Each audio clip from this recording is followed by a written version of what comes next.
探手靜窺漁家夢，梳妝水照面駝紅。南沙披陽雲衣舞，虎山吹醒曉微風。這首詩是一幅極具詩情畫意的水鄉黎明破曉圖。全詩採用擬人化手法，將旭日、朝霞與晨風化作含羞起舞的少女，生動地描繪了清晨江面上從日出前到旭日東升、微風拂曉的動態美景。探手靜窺漁家夢，這一句描寫的是日出前的破曉時分，清晨的第一縷曙光剛從地平線或山頭探出頭來，此時江面一片寧靜，遠處的漁船與漁民仍在熟睡。一個探字與靜窺，將朝陽寫得如同一個調皮、好奇且輕手輕腳的少女，充滿靈動之感。梳妝水照面駝紅，這一句描寫旭日初升，霞光倒影，當太陽完全升起時，朝陽與朝霞將天空和水面染成一片火紅。面駝紅極其傳神，將紅彤彤的太陽和紅霞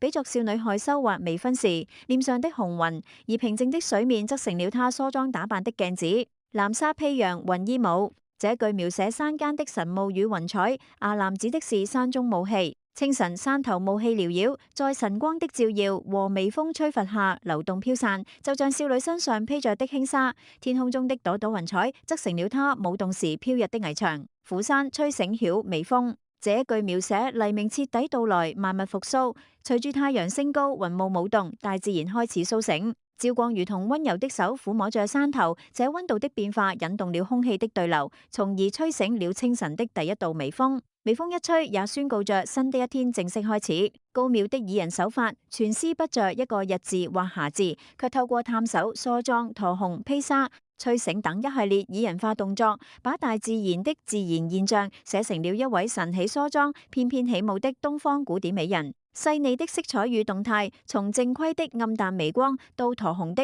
絢麗朝霞，從靜止的夢鄉到雲衣舞、曉微風的動態發展，詩人成功捕捉了黎明時分色彩與光影的層次變化，寧靜而生機黯然的氛圍。全詩雖然寫漁家夢的靜，卻隱含着大自然破曉時蓬勃的生機，給人一種溫馨、柔美且充滿希望的視覺享受。